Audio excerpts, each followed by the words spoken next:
Hi, I'm Dal Sanders, and with me today is Cherie Kay, and her last name also happens to be Sanders. No relation, though. And Cherie and I have known each other for a long, long time, so this is going to be kind of a fun talk. We're at the combined I.B.M. S.A.M. convention in 2008 here in Louisville, Kentucky, or as they say here, Louisville. That's right. So, Cherie, I'm going to ask you some questions that, like I said, I've known you for a long time, but you've never really answered these for me before, I don't think. I might not in now. all of our chats. First of all, how did you get into magic? How did I get into magic? I got into magic late in life. I was in community theater, so I have a theater background, comedies, musicals. I got into magic a lot of ways that most females get into magic. I was the ta-da girl in the box jumper as they call it, the assistant. Yeah. And it didn't take me too long to figure out I was inside the box doing all the work. He was outside the box cashing all the checks. So I fell in love with magic later in life, but I fell in love with magic. I was lucky to be surrounded by people like yourself and others that took me under their wing, per se, and taught me some things, and now I'm a full-time pro working in magic, making a living. Excellent, excellent. Now, I know that you've got a lot of influences in magic, but what are your influences overall, your influences for your act? For my act? Mm-hmm. Well, I do a lot of comedy. And I've been told, which is quite the honor, I don't know if I live up to it, but what I've been told is that I'm a little bit like Girl Next Door meets Carol Burnett meets Lucille Ball. So I'm kind of wacky. I admire the comedy magicians, I admire the illusionists. There's a lot of really cool people out there that have taught me a lot. So. How about magically, who's your influences? Magically. Celeste Evans. She was quite the trailblazer. She wrote this book right here. That's right. You're in that book. I am in that book. Amazing enough. You tell a couple of funny stories. What's your favorite story out of the book?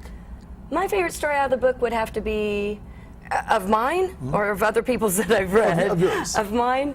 Well, the book is about Has This Ever Happened to You? Horror stories on stage, and those that I was able to tell. This one was, I'm a dove magician, so doves are produced a multitude of different ways. And I had shown up at a gig, and I forgot the apparatus that the dove was to appear in. Oh my. So while I was setting up, I was thinking, what am I going to do to produce this dove? I had to produce the dove because that was the way that I turned the dove into the rabbit. So if I didn't have the dove produced, what was I going to turn into the rabbit? So I was kind of thinking about it and setting up for the show. Had a little bit of time. Nature called. So I went into the ladies' room and I was thinking about it and realized my hands were on the solution, a roll of toilet paper. Oh, thank goodness you said that. You scared me there for a minute. No, I wasn't going there. Okay. Toilet paper. Toilet paper. So I walked out with a roll of toilet paper. The kids were all sitting on the floor. I assumed the position with the toilet paper, stuck it on, had the kids unroll a couple of pieces, strip about this long of the toilet paper, and when I walked out, they waved it in the air.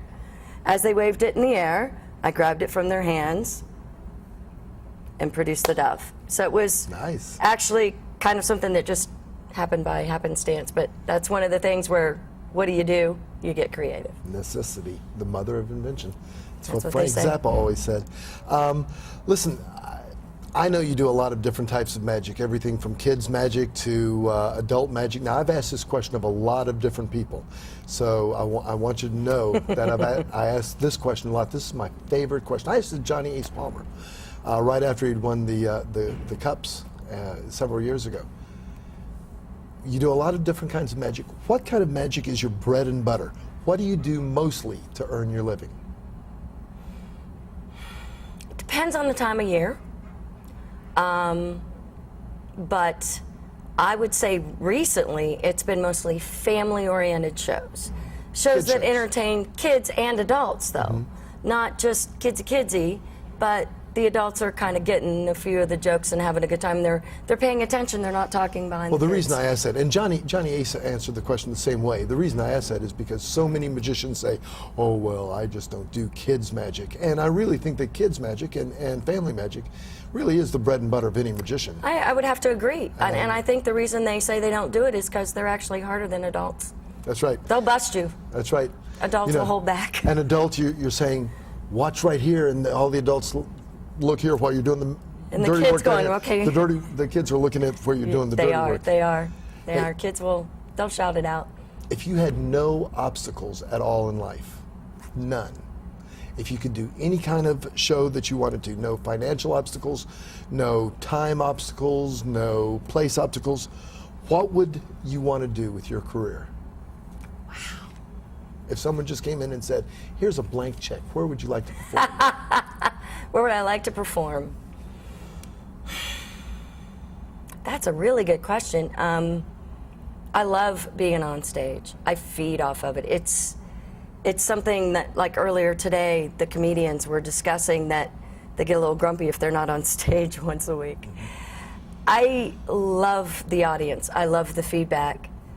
I've never been one of those people that says, I want a show in Vegas because I want to work 6 shows a day, 7 days a week. I'm honestly not lazy, but I don't want to work that hard. If I could do anything, I would say that I would still do the motivational magic that when they get it, that light bulb goes off over their head. I get a kick out of that. Now, you're talking about your motivational magic show that you do in schools. In elementary schools for kids with character building and self-esteem and, making good choices.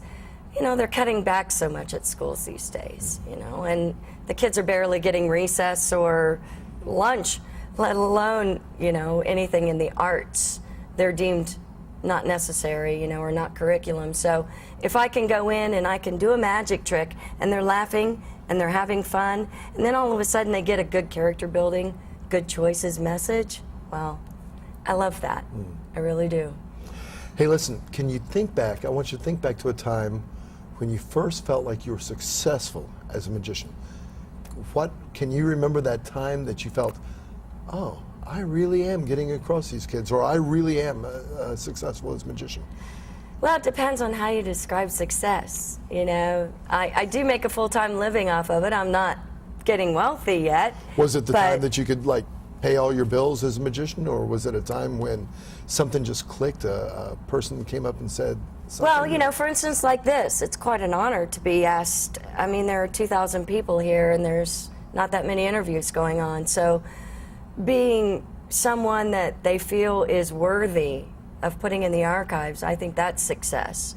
I think having the respect more than the financial, more than anything else. Sure, you got to pay the bills, and I'm blessed. I get to go to work. We've had this discussion.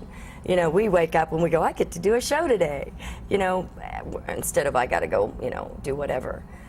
So, like I say, it depends on how you describe success. But I'm still working on some areas of achieving success, and others I just feel like I'm blown away. Like now, that they want to talk to me.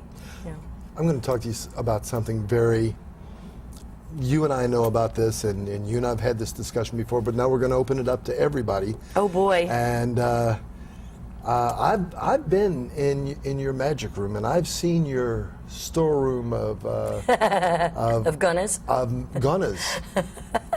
Things that are great magic tricks that for some reason that you've never deemed worthy to be in your show for one reason or another. How do you decide what magic is going to make it into your show?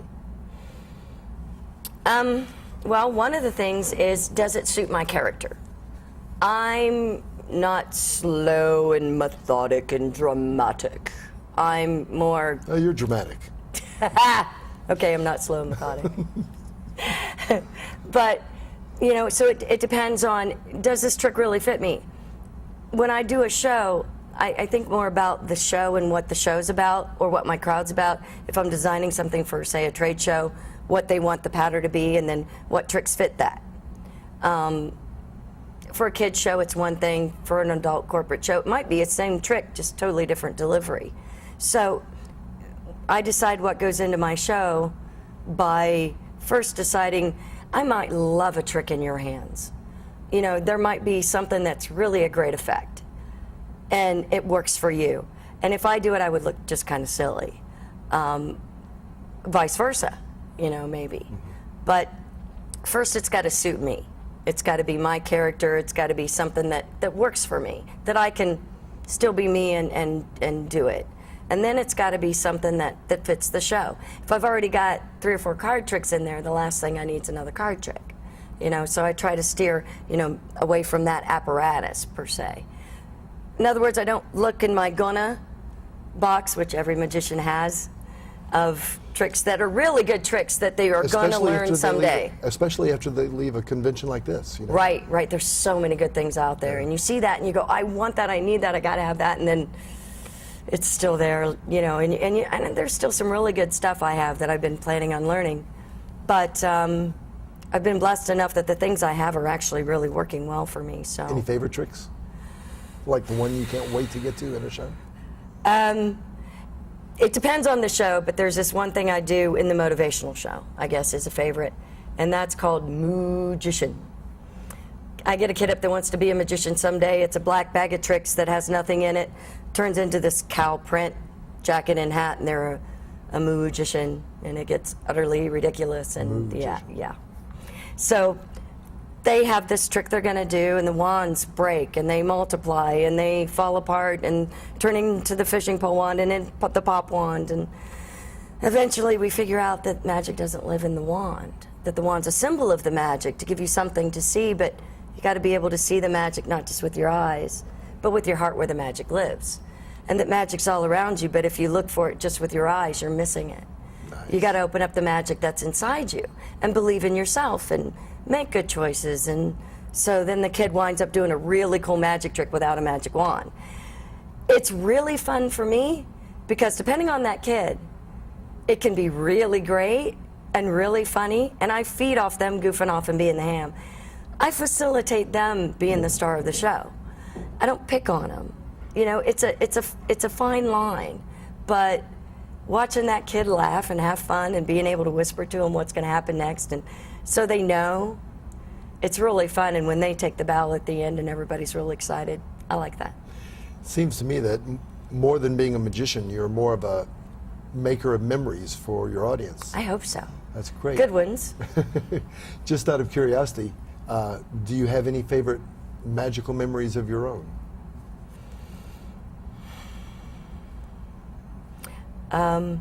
That would be a good question if I hadn't lost my memory. Who are you? Hi, I'm Dal Sanders, and we'd like to welcome to the show today. My name is Dal Sanders. This is Cherie Kay. And we're at the I.B.M, S.A.M. Yeah, that's it. And what year is it? Magical memories? You mean with magicians? Or just magical memories. Memories of things dealing with magic. Great moment for you. You know, there's a trick that everybody has a grandma, grandpa reference, I guess. Mm-hmm. But mine's real.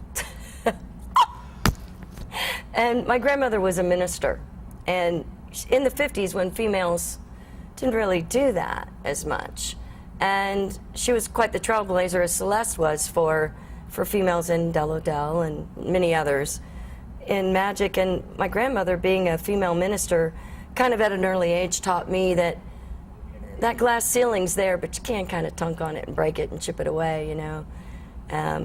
There was stained glass in her place, there was a glass ceiling in mine. So one of the things I do is a trick that I reference my grandmother. And about half the time, I'll see some people really paying attention, adults. It's for kids, but adults in the background just, you know, and it gets me going because I really loved her very much and respected her very much for what she did. And I really, really have a moment myself every time I do that trick. So that's things that are personal. You know, then there's times when you meet your idols, and then years later, like if you'd have told me 10 years ago, I'd be friends with some of the people I'm friends with, that I looked from across the room and went, oh. Now I walk over and they go, hey, you want to come to dinner? Huh? So. Speaking of dinner, you owe me dinner. I do. That's right. Yeah. Yeah, I hear there's a McDonald's around the corner. So we're going to have to go, but thanks for joining us. This, once again, is Cherie Kay, also known as Cherie Kay Sanders. I'm Dal Sanders, no relation, and we're at the I.B.M. S.A.M. 2008 Combined Convention. And we're having a great time. Thanks.